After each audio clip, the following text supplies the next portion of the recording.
Hello everyone, this is Anita. Welcome to my YouTube channel teaching study centre. कैसे हो आप सभी?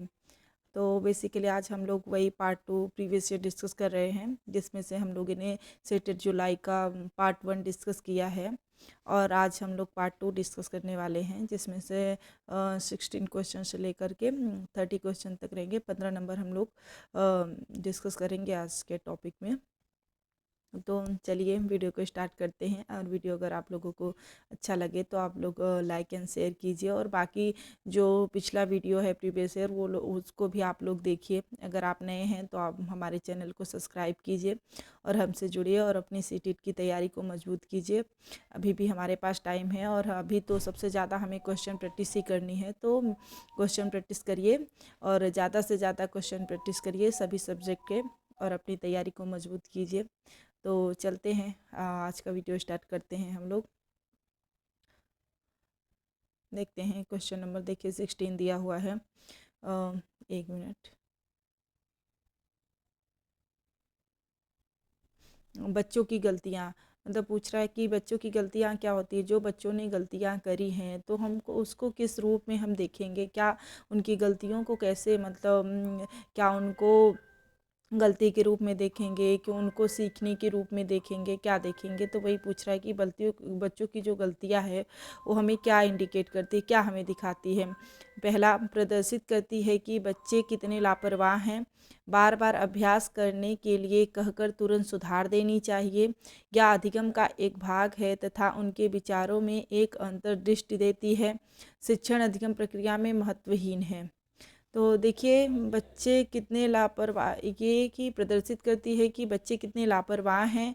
ऐसा नहीं है, जो बच्चा, जो भी, चाहे बच्चा हो चाहे बड़े, इसके लिए हम लोग ऐसा नहीं सोच सकते कि बच्चे लापरवाह हैं इसके लिए उनसे गलतियां हो रही। वो सीख रहे हैं, जो भी सीखेगा उनसे गलतियां होंगी। तो देखिए ये हमारा आंसर तो होगा नहीं। और दूसरा दिया है, बार बार अभ्यास करने के लिए कहकर तुरंत सुधार देनी चाहिए। मतलब अगर उसने गलती करी है तो बार बार उसको सुधारो सुधारो सुधारो ऐसा करके तुरंत सही करवा देना चाहिए। देखिए तुरंत ऐसा कोई भी बच्चा सीख रहा है तो थोड़े थोड़े समय जाते जाते उसको, मतलब हम ऐसा करें कि वो सीख जाए। तो इसके लिए ये भी नहीं करेंगे हम कि उसको तुरंत सुधार दे। तो ये भी हमारा राइट आंसर नहीं होगा। समय के साथ थोड़ा उसको वक्त देंगे जिससे वो सीख सके और जिसकी वजह से वो अपना उसमें सुधार कर पाए। और तो ये भी हमारा ऑप्शन नहीं होगा। फिर अधिगम का एक भाग है तथा उनके विचारों में एक अंतर्दृष्टि देती है। तो देखिए हाँ, बच्चे जो गलतियाँ करते हैं वो अधिगम का एक भाग होता है, मतलब सीखने का एक पार्ट है। अगर बच्चे गलतियाँ कर रहे हैं तो इसका मतलब कि वो सीख रहे हैं। अगर गलतियाँ नहीं कर रहे हैं तो ऐसा समझो वो नहीं सीख रहे हैं। मतलब कोई भी चीज़ कोई भी इंसान करने जाए तो मतलब 2-4 बार अगर गलत करो सही करो तभी तो जाके हम उसको अच्छे से समझते हैं। तो हमारे क्वेश्चन का राइट आंसर हो जाएगा ऑप्शन नंबर 3। और देखिए लास्ट दिया हुआ है, शिक्षण अधिगम प्रक्रिया में महत्वहीन है। मतलब उसका कोई महत्व नहीं। शिक्षण अधिगम प्रक्रिया में अगर गलतियां कर दिए बच्चे तो हो गया उनका, तो कोई कुछ नहीं हो सकता। तो ये भी हमारा राइट आंसर नहीं होगा। हमारा राइट आंसर हो जाएगा ऑप्शन नंबर 3। नेक्स्ट क्वेश्चन पे चलते हैं हम लोग। क्वेश्चन नंबर देखिए दिया हुआ है 17। मूल्यांकन, मूल्यांकन के बारे में पूछ रहा है कि मूल्यांकन को कैसे लेना चाहिए, कैसे हमें मूल्यांकन करना चाहिए, मूल्यांकन क्या है बच्चों के लिए। अगर हम कुछ भी पढ़ा रहे हैं तो मूल्यांकन का क्या रोल है। तो देखिए एक अलग गतिविधि के रूप में लेना चाहिए। क्या मूल्यांकन को हमें एक अलग गतिविधि के रूप में लेना चाहिए कि हम आज चलो बच्चों ने इतने दिन पढ़ा, एक दिन हम उनका मूल्यांकन कर लेंगे। या शिक्षण अधिगम प्रक्रिया का एक भाग होना चाहिए। या केवल नंबरों के संदर्भ में करना चाहिए। या वस्तुनिष्ठ प्रकार के लिए लिखित प्रश्नों पर आधारित होना चाहिए। देखिए मतलब ऐसा लिखित प्रश्नों, मतलब केवल वस्तुनिष्ठ प्रश्नों पर उसका मूल्यांकन हो, ऐसा क्यों नहीं। सभी प्रकार के प्रश्नों पर हम उसका मूल्यांकन करेंगे, केवल वस्तुनिष्ठ प्रकार के प्रश्नों पर ही मूल्यांकन उसका नहीं करेंगे। तो ये हमारा राइट आंसर नहीं होगा। और केवल नंबरों के संदर्भ में करना चाहिए कि बच्चे ने कितना नंबर पाया है, ये बच्चा इतना नंबर पाया है, दूसरा बच्चा उससे कम नंबर पाया है, सी वाला बच्चा है उससे कम। तो मतलब ऐसा उसका नंबरों के आधार पर उनका मूल्यांकन नहीं करना होता है। मतलब हमें उनका साल भर मूल्यांकन करना होता है कि बच्चे कैसे सीख रहे हैं, कैसे अपने कार्यों को कर रहे हैं, उनमें क्या कमियां हैं तो हमको कैसे सुधारना है। तो हमें हमेशा उनका मूल्यांकन करना है पूरे वर्ष भर। तो ये हमारा आंसर तो नहीं होगा। फिर देखिए शिक्षण अधिगम प्रक्रिया का एक भाग होना चाहिए। मतलब हाँ, वो जो हमारा मूल्यांकन है, जैसे हम पढ़ाई लिखाई करवाएं, ऐसे हमारी रिस्पॉन्सिबिलिटी है कि हम उसका उनका मूल्यांकन भी करवाते रहें समय समय पर। तो इसका राइट आंसर हो जाएगा हमारा ऑप्शन नंबर सेकेंड। और ऑप्शन नंबर फर्स्ट देखिए बोल रहा है कि एक अलग गतिविधि के रूप में लेना चाहिए। मतलब मूल्यांकन एक अलग समय पे होना चाहिए। एक समय पढ़ाई होगा, फिर एक दिन ऐसे मूल्यांकन होगा, ऐसा नहीं। आप पढ़ाई करते रहो, फिर उनको जज करते रहो कि हाँ बच्चे कितना सीख रहे हैं, कितना कमी है। तो इसका राइट आंसर हो जाएगा ऑप्शन नंबर सेकेंड। और ये हमारा रॉन्ग, ऑप्शन नंबर फर्स्ट गलत है। तो नेक्स्ट पे चलते हैं 18 क्वेश्चन नंबर पे। देखिए संरचनात्मक दृष्टिकोण के अनुसार डैश अधिगम है। मतलब जो संज्ञान के बारे में ऐसा पूछ रहा है कि जो बच्चे मतलब ऐसे अपने दिमाग से ऐसा नकल करके या देख करके नहीं सीखते हैं, उनके अनुसार मतलब अधिगम मतलब लर्निंग कैसे होती है, कैसे सीखते हैं बच्चे। तो देखिए एक सक्रिय एक सामाजिक प्रक्रिया है, एक निष्क्रिय एवं व्यक्तिपरक प्रक्रिया है, तीसरी जानकारी के अर्जन की प्रक्रिया है, चौथा अनुभव के परिणाम के रूप में व्यवहार में एक परिवर्तन होने की प्रक्रिया है। तो देखिए साफ साफ दिख रहा है निष्क्रिय प्रक्रिया एवं व्यक्तिपरक, मतलब व्यक्तिपरक क्यों, सभी लोग मतलब सीख रहे हैं तो सबके सामाजिक प्रक्रिया है। व्यक्तिपरक निष्क्रिय तो होगा नहीं, क्योंकि वो सीख रहा है तो संरचनात्मक मतलब कंस्ट्रक्टिव है, तो ये तो हमारा राइट आंसर होगा नहीं। तो और देखिए तीसरा वाला दिया है जानकारी अर्जन की प्रक्रिया, मतलब कोई भी जानकारी अर्जित कर ले वही अधिगम हो गया, तो ये भी नहीं होगा, क्योंकि जानकारी नहीं, जब तक उसको समझेगा नहीं, उसके बारे में जानेगा नहीं, तब तक वो नहीं सीखेगा। और देखिए ये वाला दिया हुआ है कि अनुभव के परिणाम स्वरूप व्यवहार में परिवर्तन होने की प्रक्रिया अधिगम है। मतलब जो हमने अपने जीवन में अनुभव किया, उसके बाद हमारे जीवन में जो परिवर्तन आए वही अधिगम है। तो मतलब अनुभव अलग, चलो ठीक है, अनुभव से भी मतलब अनुभव के परिणाम से हमें मतलब समझ में आता है, लेकिन फिर भी हम कुछ भी अपने दिमाग से अपने ज्ञान से भी तो बहुत चीज़ें सीखते हैं ना, तो वो भी तो अधिगम होगा। तो ये देखिए मतलब प्रॉपर हमारा आंसर नहीं है जैसा हमें आंसर चाहिए। ठीक है ये आंसर, बट मतलब जितना एकदम परफेक्ट नहीं है। तो देखिए ये सक्रिय एवं सामाजिक प्रक्रिया है, जो संरचनात्मक दृष्टिकोण के अनुसार अधिगम जो लर्निंग होती है, लर्निंग बच्चा मतलब एक्टिव होकर कोई भी चीज़ सीखता है, और मतलब सामाजिक मतलब सबके साथ उसको घुल मिल करके सीखता है।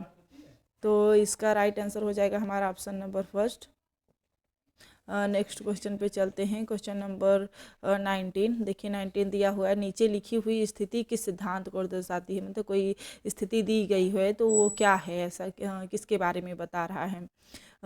देखिए जो विद्यार्थी अच्छा प्रदर्शन नहीं कर पाते हैं, वे महसूस करते हैं कि वह पर्याप्त रूप से अच्छे नहीं हैं और हतोत्साहित महसूस करते हैं। मतलब जो कोई मान लीजिए बच्चा है और वो कोई कार्य मतलब उसको समझी मान के चलते, सपोज उसको डांस करना है, और वो डांस करने के लिए उसने बहुत अच्छी प्रैक्टिस वगैरह करी, लेकिन जब फाइनल हुआ उसका तो वो मतलब अच्छे से परफॉर्म नहीं कर पाया। तो उसको फिर उस कैसा महसूस कर रहा है, उसको लग रहा है कि मैं अच्छा नहीं हूँ, मैं कोई भी अच्छा काम नहीं कर सकता, मैं डांस अच्छे से नहीं कर सकता, मेरा परफॉर्मेंस अच्छा नहीं होता। तो जब उसके अंदर ऐसे डीमोटिवेशन आ जाता है तो फिर वो उस कार्य को छोड़ देता है, आसानी से छोड़ देता है, क्योंकि मैं नहीं करूँगा, मैं अच्छा नहीं कर पाता, अब मैं ये सब नहीं करूँगा। तो मतलब ये किसको दर्शाती है, क्या संज्ञान एवं संवेग अलग अलग नहीं है, संज्ञान एवं संवेग संबंधित नहीं है, आनुवंशिकता एवं पर्यावरण अलग नहीं है, आनुवंशिकता एवं पर्यावरण संबंधित। देखिए ये आनुवंशिकता और पर्यावरण से मतलब यहाँ उसका कोई मतलब नहीं बनता, क्योंकि वो हमारे दिमाग और मन की बात बता रहा है, क्योंकि हमारे इमोशन जो होते हैं, जो हमारे फीलिंग्स होते हैं, उसके बारे में बता रहा है। तो संबंधित नहीं है, संबंधित। देखिए संज्ञान और संवेग तो एक दूसरे से, हमारा दिमाग और दिल हमारा एक दूसरे से संबंधित होता है। हम जो कुछ भी सोचते हैं वैसे ही हम एक्शन करते हैं, तो ये हमारा ये वाला भी रॉन्ग हो जाएगा, क्योंकि ये बोल रहा है कि संबंधित नहीं है। जो हमारा संज्ञान, हमारा दिमाग और हमारे इमोशन एक दूसरे से जुड़े हुए हैं, संज्ञान एवं संवेग अलग नहीं है। हाँ, ऐसा नहीं है कि बच्चे को मतलब उसने दिमाग से कोई गलत काम किया या सही काम किया, फिर उसका प्रभाव उसके मतलब कार्यों पे, उसके चेहरे पे या उसके हाव भाव पे नहीं दिखेगा। दिखेगा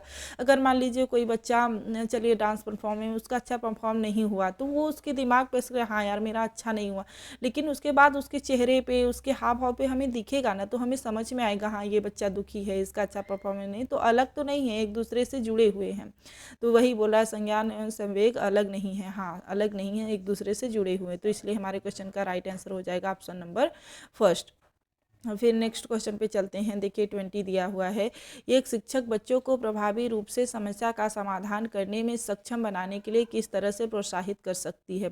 मतलब टीचर है, कोई बच्चा मतलब कोई प्रॉब्लम है उसको मतलब सही करना है, मतलब प्रॉब्लम मतलब कोई भी बुक्स पढ़ना कुछ भी हो सकता है, या मैथ्स का सवाल हो गया, कुछ भी उसको अगर सही करना है तो मतलब एक टीचर कैसे उसको सुधार सकती है, कैसे अच्छे से मतलब बच्चे को प्रॉब्लम सॉल्वर बना सकती है। मतलब कोई भी अगर उसके सामने समस्या आई तो उसको मतलब उसका सही से सामना कर सके, कैसे बना सकती है टीचर। पाठ्यपुस्तक के सभी प्रश्नों के व्यवस्थित तरीके से समाधान लिखकर, क्या पाठ्य पुस्तक में जितने भी प्रश्न दिए हैं उनके अच्छे अच्छे से आंसर बताकर टीचर लिखकर उनको समझा सकती है, तब वो अच्छे से अपने काम को कर पाएंगे। या दूसरा, पाठ्य पुस्तक में एक ही प्रकार के प्रश्नों के उत्तर के अभ्यास के लिए उन्हें पर्याप्त मात्रा में अवसर प्रदान करके कि एक ही प्रकार के क्वेश्चन को बार बार करें, जिससे वो मतलब अच्छे से प्रॉब्लम सॉल्व कर पाएंगे।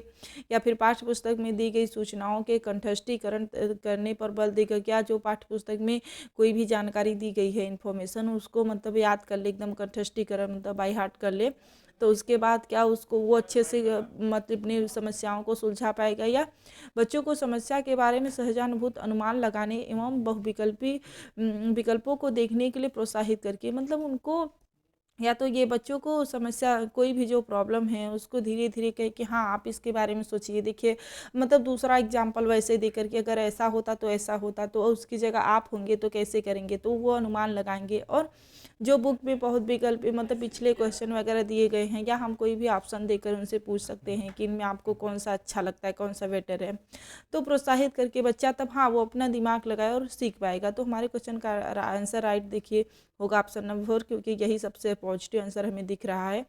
और ये सब देखिए नहीं होगा, क्योंकि एक ही पाठ्य पुस्तक का क्वेश्चन रट रट करके तो बच्चा नहीं सीख पाएगा। अब फिर सेकेंड वाला दिया हुआ है, देखिए एक ही प्रकार के क्वेश्चन आंसर, फिर ये कंठस्थीकरण ये सब करके भी बच्चा नहीं सीख पाएगा, तो ये हमारे राइट आंसर नहीं होंगे।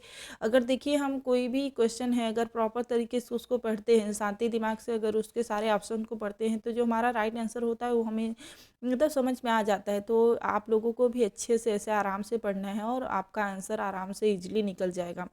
तो चलते हैं नेक्स्ट क्वेश्चन पे, हम लोग चलते हैं 21। वह विधियाँ जिनके प्रयोग में विद्यार्थियों की स्वपहल व अभ्यास शामिल हैं, निम्न में से किसका उदाहरण है। मतलब वो कौन सी विधियाँ हैं जिनके द्वारा जिसमें बच्चे अपने खुद एक्टिविटी करते हैं और खुद किसी चीज़ को सीखते हैं, तो वो कौन से मतलब ऐसे कार्य हैं जिनमें मतलब बच्चे खुद ब अपने कार्य को करते हैं और उसमें उनका खुद का दिमाग लगता है और खुद एक्टिव रहते हैं। क्या वो अंतर्वैयक्तिक बुद्धि है, निगमनात्मक विधि है, या अधिगमकर्ता केंद्रित विधि है, या परंपरागत विधि है। तो देखिए अंतर्वैयक्तिक बुद्धि मतलब यहाँ बुद्धि से मतलब ऐसा कोई लेना देना नहीं हो, बुद्धि के बारे में नहीं, मतलब बच्चों के सीखने के बारे में बता रहा है, ऐसा कि बच्चे अपने अभ्यास से सीखते हैं, मतलब अपने दिमाग से जो करते हैं उस, तो ये बुद्धि के बारे में तो देखिए है नहीं, तो ये हमारा राइट आंसर होगा नहीं। फिर निगमनात्मक विधि मतलब किसी चीज़ को पहले उसके बारे में जानना, फिर मतलब निगमनात्मक विधि भी हमारा यहाँ पे होगा नहीं, क्योंकि वो ऐसे मतलब किसी का रूल्स दिया गया है उसको फिर एक्सप्लेन करना, उसको समझना, तो ऐसा नहीं है वो, मतलब ये तो रटने पे ही जोड़ देंगे, तो ये भी हमारा राइट आंसर नहीं होगा। देखिए अधिगमकर्ता केंद्रित मतलब जो सीखने वाला है उसके मतलब वो उसके खुद मतलब उसी के विधि का काम करना, जो हमें सीखना है उसके अकॉर्डिंग हम सीखेंगे, तो हमारे क्वेश्चन का राइट आंसर हो जाएगा ऑप्शन नंबर 3, क्योंकि अधिगमकर्ता केंद्रित विधि मतलब जो वह शिक्षण विधियाँ जिनमें विद्यार्थियों की स्वपहल मतलब वो खुद से सीखते हैं, अगर वो खुद किसी कार्य को करेंगे तो उसको बेहतर ढंग से सीखेंगे। फिर परंपरागत विधि, इसमें भी तो मतलब रट रट के सीखने पर ही जोर दिया गया है, तो ये हमारा राइट आंसर नहीं होगा। फिर नेक्स्ट क्वेश्चन पे चलते हैं हम लोग, क्वेश्चन नंबर 22। देखिए बुद्धि के बारे में निम्नलिखित कथनों में से कौन सा सही है। मध्य बुद्धि के बारे में दिया हुआ है, बुद्धि अभिसारी रूप से सोचने की योग्यता है। दूसरा, बुद्धि अनुभव के परिणाम के रूप में व्यवहार में एक अपेक्षाकृत स्थायी परिवर्तन है। बुद्धि एक आनुवंशिक विशेषक है जिनमें मानसिक गतिविधियां जैसे स्मरण एवं तर्क शामिल होते हैं। बुद्धि आयामी है जिनमें बुद्धि परीक्षण के द्वारा पूर्ण रूप से परिमेय न की जाने वाली कई योग्यताएं शामिल हैं। मतलब ऐसा बोल रहा है कि देखिए देखिए बुद्धि अभिसारी रूप से सोचने की मतलब बुद्धि ऐसी है जिसे ये एक तरीके से ही अभिसारी मतलब कन्वर्ट मतलब आप एक ही तरीके से सोच सकते हैं। नहीं, बुद्धि तो ऐसी नहीं है, बुद्धि में तो हम कई तरीके से कुछ भी सोच सकते हैं, तो ये हमारा राइट आंसर तो नहीं होगा। फिर देखिए सेकेंड वाला दिया हुआ है, बुद्धि अनुभव के परिणाम स्वरूप व्यवहार में एक अपेक्षाकृत स्थायी परिवर्तन। देखिए नहीं, अगर आपने जो कुछ भी अनुभव से सीखा हुआ है तो अपेक्षा अस्थाई नहीं, अस्थाई वो आपको थोड़े समय के लिए वो काम देगा, लेकिन पूरे समय सोचो कि आप जीवन पर्यंत चलेगा तो नहीं। तो इसका ये राइट आंसर ये भी नहीं होगा कि वो अस्थाई नहीं, अस्थाई परिवर्तन है। अनुभव अनुभव के परिणाम समूह जो भी हमारे व्यवहार में परिवर्तन होते हैं, जो हमने वो मतलब थोड़े समय के लिए होते हैं, फिर उसके बाद उसमें जैसे हम पहले होते हैं वैसे ही आ जाते हैं। और देखिए तीसरा दिया हुआ है, बुद्धि एक आनुवंशिक विशेषक है जिसमें मानसिक गतिविधियाँ जैसे, और बुद्धि ऐसा है जिसमें स्मरण एवं बस तर्क शामिल हैं, बाकी और कुछ नहीं। और आनुवंशिक पर्यावरण से भी तो उसका लेना देना है, तो ये भी हमारा राइट आंसर नहीं होगा, क्योंकि इसमें सिर्फ आनुवंशिकता पर जोर दिया गया हुआ है और पर्यावरण का कोई भी महत्व नहीं बताया गया। हालांकि चलो आनुवंशिकता का ज़्यादा प्रभाव रहता है, लेकिन भी पर्यावरण भी तरह से इम्पॉर्टेंट रोल प्ले करते हैं बुद्धि के लिए। देखिए फोर्थ वाला दिया गया है कि बुद्धि बहुआयामी है। हाँ, बुद्धि में बहुत सारे बुद्धि के टुकड़े मतलब बुद्धि बहुत तरीके से हम सोच सकते हैं। उसके हमारे पास हमारे दिमाग में बहुत सारे अलग अलग काम करने के अलग अलग आयाम होते हैं, जिससे हम घर के काम करने के लिए सामान्य बुद्धि, फिर मतलब हम ऑफिस का काम या कोई भी अलग काम करने के उसके लिए विशिष्ट बुद्धि, जैसे बताया हुआ है उन्होंने वही दिया हुआ जो मतलब देखिए उन्होंने स्पीयरमैन ने जैसे बताया था कि बुद्धि दो प्रकार की होती है, सामान्य बुद्धि और विशिष्ट बुद्धि। मतलब कोई भी काम करने के लिए हम मतलब बहुआयामी हैं, इसके लिए हम जैसे सामान्य बुद्धि में हम लोग घर के काम काज को करते हैं, फिर विशिष्ट बुद्धि से हम जैसे मान लीजिए जो हमारा स्पेशल काम होता है कुछ हमारे अंदर जो भी अच्छे से डॉक्टर, डांसर, मतलब टीचर, जैसे मैं घर के काम काज कर रही हूँ और मान लीजिए मैं टीचर हूँ, तो जो हमारी टीचर है, टीचर होने की जो एबिलिटी है वो हमारी स्पेशल बुद्धि है। और जो मैं घर के काम काज जो सब लोग कर रहे हैं वही मैं भी कर रही हूँ, तो हमारी सामान्य बुद्धि हो। तो मतलब बहुत आयाम है बुद्धि के, और इसके बुद्धि परीक्षण के द्वारा पूर्ण रूप से परिमेय न की जाने, मतलब बुद्धि परीक्षण के द्वारा इसको पूरी तरह से नहीं हम लोग इसको माप सकते। मतलब इतनी बड़ी बुद्धि, इतना मतलब ब्रॉड है उसका एरिया कि हम उसको मतलब परीक्षण के द्वारा पूर्ण रूप से नहीं माप सकते। तो हमारा राइट आंसर हो जाएगा ऑप्शन नंबर 4। फिर नेक्स्ट क्वेश्चन पे चलते हैं हम लोग। क्वेश्चन नंबर 23, निम्नलिखित में से कौन प्राथमिक सामाजिकरण का माध्यम है। मतलब वही देखिए सामाजिकरण के बारे में पूछा हुआ है। सामाजिकरण दो प्रकार का होता है, प्राथमिक और द्वितीयक, जिसमें से प्राथमिक में परिवार, आस पड़ोस आते हैं, और द्वितीयक में जैसे सरकार हो गई, मीडिया हो गए, विद्यालय हो गए, ये सब हमारे आते हैं। तो देखिए प्राथमिक दिया हुआ है तो परिवार दिया हुआ है, तो इसका राइट आंसर हो जाएगा हमारा ऑप्शन नंबर फर्स्ट, परिवार ही होगा। और ये सब जो दूसरे तीसरे चौथे दिए हुए हैं ये हमारे हो जाएंगे द्वितीयक सामाजिकरण के, तो इसका राइट आंसर हो जाएगा option number first. Next question पे चलते हैं हम लोग 24 पे। देखिए जीन पियाजे के सिद्धांत का प्रमुख प्रस्ताव क्या है। मतलब जो जीन पियाजे हैं जो बोलते हैं कि बच्चे अपने ज्ञान से अपनी दुनिया में अपने आप को ढालते हैं और उसके हिसाब कार्य करते हैं, तो उनके अनुसार मतलब क्या उनका सिद्धांत दिया, क्या बच्चों की सोच वयस्कों से निम्न होती है, बच्चों की सोच वयस्कों से बेहतर होती है, या तीसरा बच्चों की सोच मात्रात्मक रूप में वयस्कों से भिन्न होती है, या चौथा बच्चों की सोच गुणात्मक रूप में वयस्कों से भिन्न होती है। देखिए बच्चों की सोच वयस्कों से निम्न होती है, ऐसा कुछ भी नहीं कि बच्चों से खराब मतलब वयस्कों से बच्चे खराब सोचते हैं, नहीं ऐसा कुछ नहीं। बच्चों की सोच वयस्कों से बेहतर होती है, ऐसा भी नहीं कि मतलब बच्चे उनसे अच्छा सोचते हैं या उनसे खराब सोचते हैं, ऐसा उनका नहीं। पियाजे ऐसा नहीं कहते। पियाजे फिर नेक्स्ट पे देखते हैं, बच्चों की सोच मात्रात्मक, मात्रा में मतलब बड़े जो लोग हैं वो ज़्यादा सोचते हैं और बच्चे लोग जो हैं वो कम सोचते हैं। देखिए ऐसा कुछ भी नहीं है कि बच्चे भी मतलब कम सोचते हैं या वयस्क ज़्यादा बच्चे की सोच गुणात्मक रूप से वयस्कों से भिन्न होती है। हाँ, जो सोचने का तरीका होता है वो मतलब बच्चों का ऐसा नहीं कि बच्चे वो जितने बड़े सोचते हैं उतने बच्चे भी सोचते हैं, लेकिन जो बच्चों की सोच होती है वो तो मतलब सोचने का तरीका उनका अलग होता है। बच्चे अपने हिसाब से सोचते हैं, बड़े अपने हिसाब से सोचते हैं, तो उनको गुणात्मक रूप में वयस्कों से भिन्न होता है। तो हमारे क्वेश्चन का राइट आंसर हो जाएगा ऑप्शन नंबर 4। नेक्स्ट क्वेश्चन पे चलते हैं हम लोग, क्वेश्चन नंबर 25 पे। जेंडर, जेंडर मतलब देखिए जेंडर के बारे में पूछ रहा है। क्या जेंडर एक जैविक निर्धारक है, एक मनोवैज्ञानिक सत्ता है, तीसरा एक सामाजिक संरचना है, चौथा एक आर्थिक अवधारणा है। तो देखिए जेंडर जो है हमारे समाज ने बनाया हुआ है कि ये पुल्लिंग है या स्त्रीलिंग है। जो भी मतलब अगर जेंडर वो पूछता है, अगर सेक्स पूछता तो सेक्स मतलब जो पुरुष का भगवान ने बनाया है, जो पुरुष या महिला, वो तो जैविक निर्धारक होता है। लेकिन ये जेंडर पूछ रहा है तो जेंडर हमारा ये ये सामाजिक संरचना है, क्योंकि ये हमारे समाज ने बनाया है कि ये पुरुषों के ये कार्य रहेंगे, स्त्रियों के कार्य रहेंगे, या ये पुरुष ऐसे कपड़े पहनेंगे, स्त्रियां ऐसे कपड़े पहनेंगी। तो ये जेंडर हमारे समाज ने बनाया हुआ है, और जो भगवान ने बनाया हुआ है तो वो जेंडर नहीं, वो हमारा मतलब है जो सेक्स, क्योंकि पुरुषों के अलग होते हैं और स्त्रियों के अलग होते हैं। तो इसके अकॉर्डिंग तो हमारा इसका राइट आंसर हो जाएगा ऑप्शन नंबर थर्ड, क्योंकि जेंडर एक सामाजिक प्रक्रिया है जो कि समाज के द्वारा बनाया गया है। तो इसका राइट आंसर हो जाएगा option number third. Next question पे चलते हैं हम, क्वेश्चन नंबर 26 पे। देखिए दिया हुआ है, निम्नलिखित में से कौन विकास के व्यापक आयाम की सही पहचान करता है। मतलब जो विकास के आयाम दिए हुए हैं वो मतलब कौन कौन से ब्रॉड आयाम हैं विकास के। तो देखिए शारीरिक, संज्ञानात्मक, सामाजिक और संवेगात्मक, क्या ये हैं, या दूसरा संवेगात्मक, बौद्धिक, आध्यात्मिक एवं स्व, या तीसरा शारीरिक, व्यक्तित्व, आध्यात्मिक एवं संवेगात्मक, या चौथा सामाजिक, शारीरिक, व्यक्तित्व एवं स्व।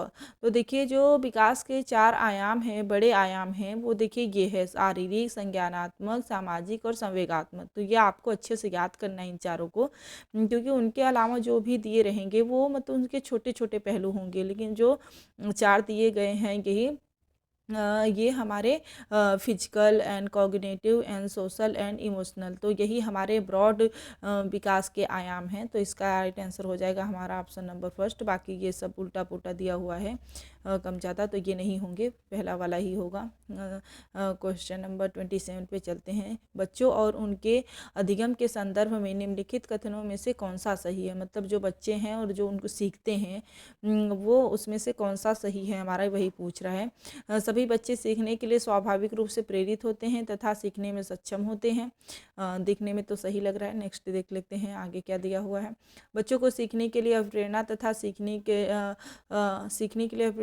सीखने के लिए उनकी सक्षमता केवल आनुवंशिकता के द्वारा पूर्व निर्धारित हो। देखिए केवल आनुवंशिकता जो ये कहीं भी सही नहीं होगा, आनुवंशिकता एवं पर्यावरण दोनों का रोल होता है, तो ये तो सरासर गलत आंसर हो जाएगा हमारा। तीसरा देखते हैं, बच्चों की सामाजिक आर्थिक पृष्ठभूमि उनके प्रेरणा एवं अधिगम क्षमता को निर्धारित व सीमित करती है। क्यों? ऐसा नहीं है, जो बच्चा सीखना चाह रहा है तो वो सीखेगा ही, मतलब उसको सामाजिक आर्थिक प्रेरणा एवं अधिगम क्षमता को सीमित क्यों करती है? सीमित नहीं करती वो सीखने के लिए, तो ये हमारा ये भी राइट आंसर नहीं होगा। फिर देखिए नेक्स्ट दिया है, बच्चों को अधिगम हेतु प्रेरित करने के लिए उन्हें पुरस्कृत एवं दंडित करना चाहिए। दंड और पुरस्कार के द्वारा करेंगे तो बच्चे सीखेंगे ही कब अच्छे से, वो डरते ही रह जाएंगे, तो ये भी हमारा राइट आंसर नहीं होगा। क्योंकि मतलब बच्चे स्वाभाविक रूप से सीखे, हमें ऐसा करना है कि उनको ऐसा जोर दबाव की वजह से ना सीखे कि हाँ मुझे पुरस्कार मिलेगा तब मैं सीखूंगा, मुझे डांटा जाएगा तब मैं सीखूंगा। तो बच्चे को मन में वो जिज्ञासा खुद ब खुद हो कि बच्चा वो सीखने के लिए तैयार हो। तो देखिए सभी बच्चे सीखने के लिए स्वाभाविक रूप से प्रेरित होते तथा सीखने में सक्षम होते हैं, कि मतलब ऐसा नहीं है सब बच्चों को सीखने का मन करता है और सभी बच्चे सीखने के में एबल होते हैं। तो हमारे क्वेश्चन का राइट आंसर हो जाएगा option number first. Next question पे चलते हैं हम लोग।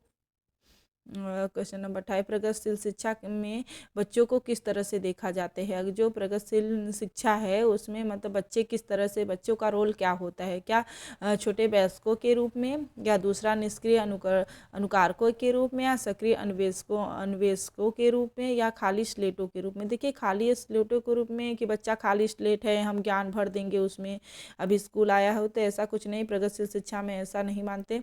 और छोटे वयस्क के रूप में कि छोटे वयस्क हैं हमारे, ये भी कुछ ऐसा भी नहीं मानती प्रगतिशील शिक्षा। प्रगतिशील शिक्षा बच्चों को सीखने मतलब बच्चा उसमें उसका प्रमुख रोल होता है, छात्र केंद्रित शिक्षा होता है, मतलब टीचर एज अ फैसिलिटेटर, मतलब सुविधादाता होता है टीचर।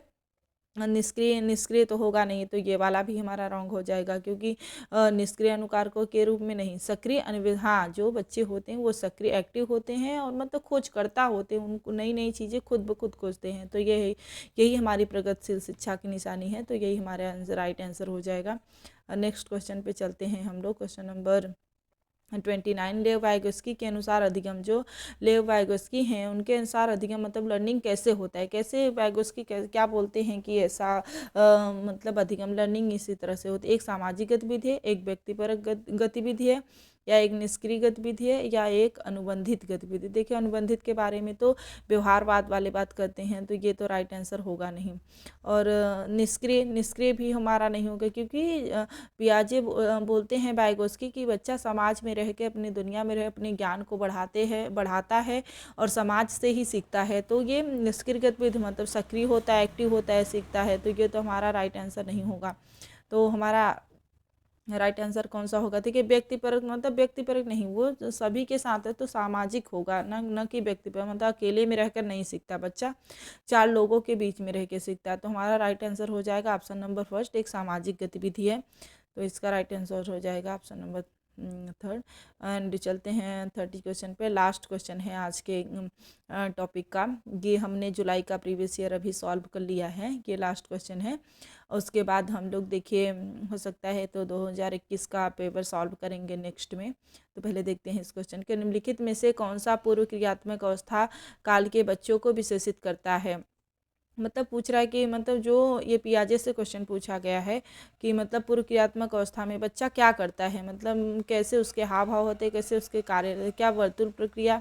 ये देखिए वर्तुल प्रक्रिया तो शैशवावस्था की हो गई, तो ये तो हमारी होगा ही नहीं। फिर लक्ष्य निर्देशित व्यवहार, मतलब बच्चा इतना भी बड़ा नहीं है, कुछ उसका लक्ष्य पता हो गया है कि हमें हाँ इसके अकॉर्डिंग हमें काम करना है। तो चलो बड़े होते हैं, जैसे जैसे किशोरावस्था में जाते हैं तब उसके बाद हमें हमारे लक्ष्य दिखाए, उसके इसका हम काम करते हैं। तो ये भी हमारा राइट आंसर नहीं होगा। मतलब कि इस स्टेज का बच्चा नहीं कर पाए, क्योंकि वो पूर्व क्रियात्मक पूछ रहा है। मतलब शैशवावस्था के बाद जो बच्चा जो होता है 2 से मान लीजिए 4 से 2 से 6 साल के बीच में बच्चा है, तो इतना बड़ा तो नहीं कर पाएगा। फिर विलंबित अनुकरण करके तो बच्चा सीखेगा नहीं। तो ये भी ये वाला भी हमारा राइट आंसर नहीं होगा, क्योंकि पियाजे व्यवहारवाद बात करते हैं, न कि पियाजे। जैसे स्किनर, पावलोव ये सब बात करते हैं। फिर विचारों की अनुक्रमणीयता, हाँ मतलब जो बच्चों ने सोचा है ना उसका अपोजिट ऐसा नहीं सोच पाता। जैसे मान लो कि ये रास्ता से हमें थोड़ी दूर जाना है, फिर वो रिटर्न आने पे नहीं उसको काउंट नहीं कर पाता कहाँ है कि इतनी दूर ही है। तो मतलब उसके विचारों में अनुक्रमणीयता नहीं होती।